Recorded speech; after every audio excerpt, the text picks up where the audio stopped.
20 سالی که من با باباتون هستم همیشه آرزو داشتی همچین روزی برسه. خب الانم که قاضی تحقیقات شده این خطرها هست دیگه.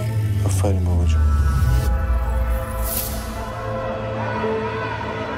بدشانسی این شلوغی ها همزمان شده با شروع کار من تو این شد. تو هم شعار دادی؟ شعار دادم سریعم در آوردم. بابا چرا مردم رو دارم میدونم؟ اینو بهم دادن برای حفاظت شخصی. برای چی؟ حفاظت از خودمون. جلوی چشام دوستامو کتک زدن گرفتنشون. خودم میدونم چی بگم چی نگم. دیگه برای من تعیین تکلیف نکنی ها. به خدا میذارم از این خونه میرم.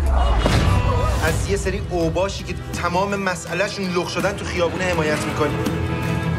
اصلا به عنوان پدر نه، به عنوان کارشناس که اندازه سن تو این سیستم بوده بهتر از تو نمیدونم چه خبره. نه. چون توشی.